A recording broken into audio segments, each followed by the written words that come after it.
Ժողովուրդ ջան, նախորդ հաղորդմանն էի ասում, սովորական քաղաքացիներից սկսած միջև հատկապես հանրային գործիչներ, ձեր մոտ ունեցեք ինքնապաշտպանական միջոցներ, օրենքով թույլատրված ինքնապաշտպանական միջոցներ։ Ախպեր, այս քաղաքը վտանգավոր է, ման եկեք հանրային գործիչներ, գոնե մի հոգի ձեր հետ մի ընկեր ունեցեք միշտ, որտեվ սրանք ամեն ինչ սրանցից սպասելի է, սրանք թողել են այս երկրում այլևս սպանելու բան, օքեյ։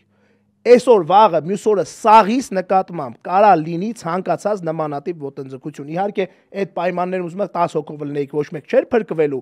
մենք տեսանյութը տեսել ենք, բայց էական չի, նվազեցրեք ռիսկերը, փորձեք կառավարել ռիսկերը։ Մի մանեկեք մենակ ախպեր։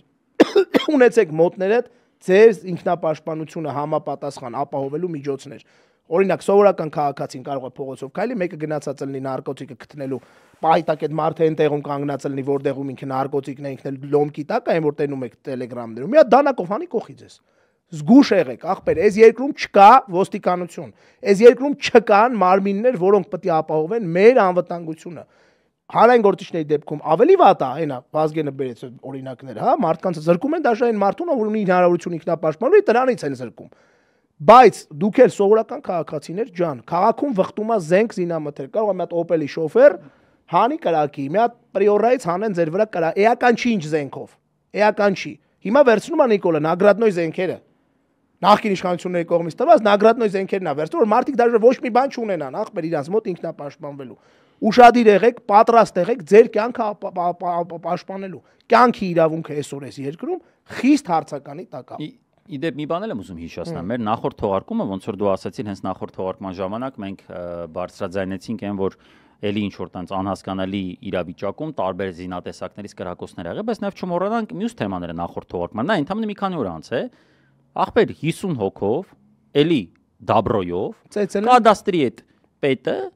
պատվիրել է տղամարդու ծեծ ու ջարդը առերևույթ, հա, բայց ողջամիտ կասկած կա, որ դա փոխկապակցված իրադարձություններ են, այսինքն շատ ողջամիտ կասկած է, որտեղ ներկա են գտնվել նաև բարեկամ մարդիկ, այսինքն մարդուն տալ են 50 հոգում տվել սպաննու, չեն սպանել, բայց ջարդել են,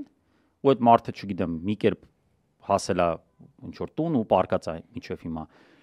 Լրագրողի հանդեպ, հա, Հակոբ Արշակյան, այսինքն այս դեպքերը Արշակյան չէ, Կարապետյան։ Հակոբ Կարապետյան։ Իմաստը այն է, որ տեսեք, այսինքն ինչքանում է Նիկոլի օրոք որևէ պաշտոնյա վստահ, որ ինքը մարսելու է, որ ինչ որ մի քֆուրի համար կամ ինչ որ երկխոսության մեջ անդուր իրավիճակի համար, մի դեպքում 50 հոգով տալիս սատկացնում են մարդու, երկրորդ դեպքում ավտոմատով գրռեցնում են փողոցում։ Գրռեցնում են փողոցում, այն մյուս դեպքում Մոսկվայով հարձակվում են առանց բան ասելու, սկսում են խփել լրագրողի։ Այսինքն սա ինչու մասին է խոսում։ Սա խոսում է նրա մասին, համակարգված, համակարգային ամենաթողությունն է։ Համակարգային, որովհետև եթե մի դեպքը ստանար պատշաճ քննություն եւ լուրջ ուրեմն հետևանք, կվախենային մարդիկ, կվախենային, այսինքն ակնհայտ է, չէ՞ որ բոլոր իշխանությունները, օրոք իշխանությունների հասցեին եղել է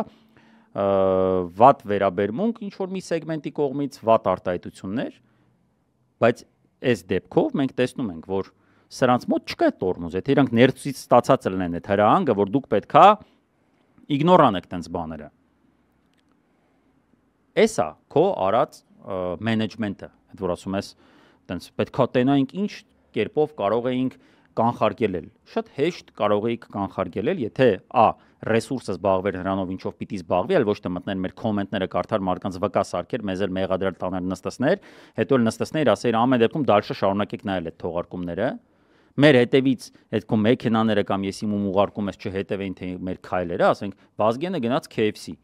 Այսօր կերավ մի հատ բուրգեր ու մի հատ միջին ֆրի պանրային սոուսով։ Սենց տեղեկությունները հավաքվում, միջև մարդիկ մահանում են, իրար դանակարում են, կրակում են եւ այլն։